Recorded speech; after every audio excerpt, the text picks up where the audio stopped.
public imagination is held captive by the missile, the hypersonic, the kinetic strike. This is a calculated misdirection.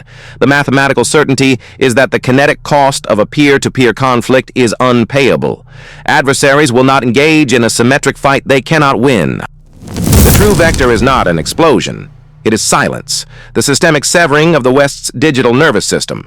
Analysts at RUSI and CSIS have mapped the twin liabilities, the undersea fiber optic cables that carry 95% of global data, and the satellite constellations that provide command and control.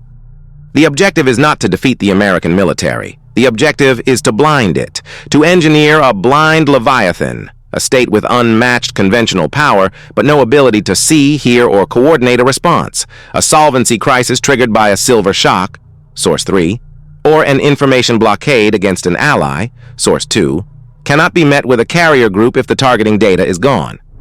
This induced paralysis is the strategic trap. It neutralizes the conventional playbook. The frantic hardening of strategic command and control, confirmed by the U.S. Missile Defense Agency's SHIELD contract, Source 4, is not a projection of strength. It is an admission of this core liability. It is preparation for a scenario where the primary communications grid is dark, and the only lever left is the one that requires no reply, launch on warning. The pivot to asymmetry is not a choice made from strength. It is a mathematical certainty born from insolvency. A state facing systemic collapse, economic, demographic, political, cannot afford the kinetic cost of a peer-to-peer conventional conflict. The balance sheet forbids it. This is the motive. Examine the Russian liability. Analysts at CSIS confirm the prohibitive cost and political toxicity of a protracted kinetic campaign exposed a critical domestic vulnerability.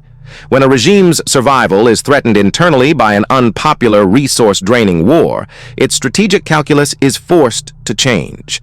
It cannot sustain both the war effort abroad and political stability at home. This is the solvency trap.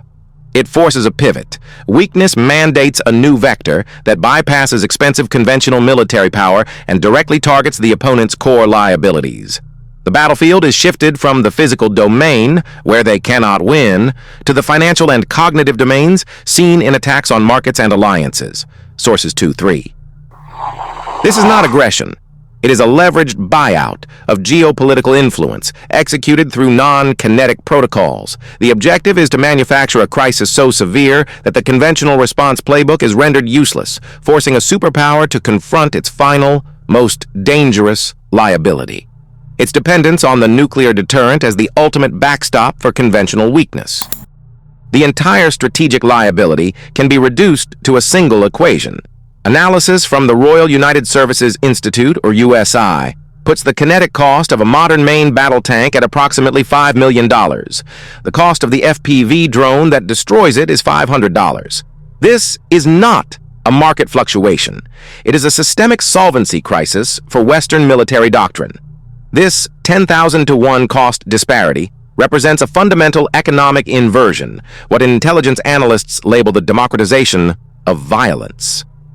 It means the capability to neutralize a superpower's most expensive conventional assets is now available at the price of consumer electronics. This lethal arbitrage is the primary economic vector being used to bleed U.S. conventional power, making protracted ground campaigns mathematically unsustainable and forcing leadership to consider preemptive escalation as the only solvent alternative. The primary battlefield is not a physical location. It is a distributed network of proxy laboratories, systemically weakened states used for strategic staging. CSIS analysis identifies regions exhibiting acute internal instability as prime candidates. These are not the cause of the conflict. They are the sterile environments where new vectors of asymmetric attack are tested and calibrated with minimal kinetic cost.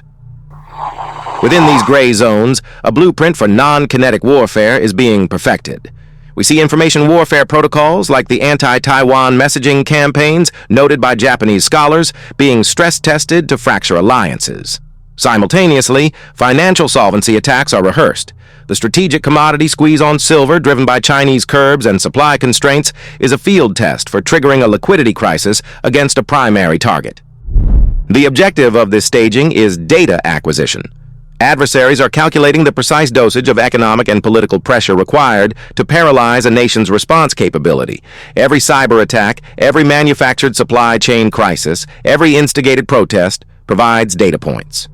This refines a protocol designed to neutralize a superior conventional force, like that of the U.S., by making its deployment politically or economically impossible, a liability demonstrated by personnel withdrawals from key overseas bases. The finality of this strategy is mathematical. The data harvested from these gray zone operations informs a protocol to corner the United States into a solvency crisis it cannot fight conventionally. This forces a binary choice: systemic collapse or nuclear escalation. The frantic hardening of strategic command and control, confirmed by the Missile Defense Agency's SHIELD contract with Iridium, is the ultimate tell.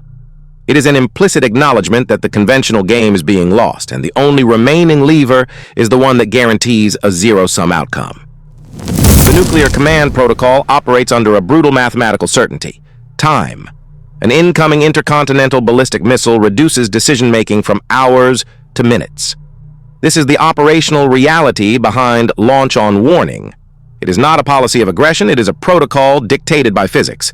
The doctrine mandates that if credible sensor data indicates an inbound nuclear strike, a retaliatory launch is executed before the incoming warheads can destroy U.S. command, control, and retaliatory capability. The system is designed to guarantee a second strike. Now, introduce an asymmetric vector, a non-kinetic cyber attack. This is the fog of digital war. An adversary does not need to physically destroy a radar installation. They only need to blind it, or worse, inject false data. The primary warning systems, the space-based infrared satellites and ground-based radar arrays, go dark. The screens show no signal. The commander now faces an information solvency crisis. Is this a system malfunction, or is it the prelude to a decapitation strike? The protocols are rigid.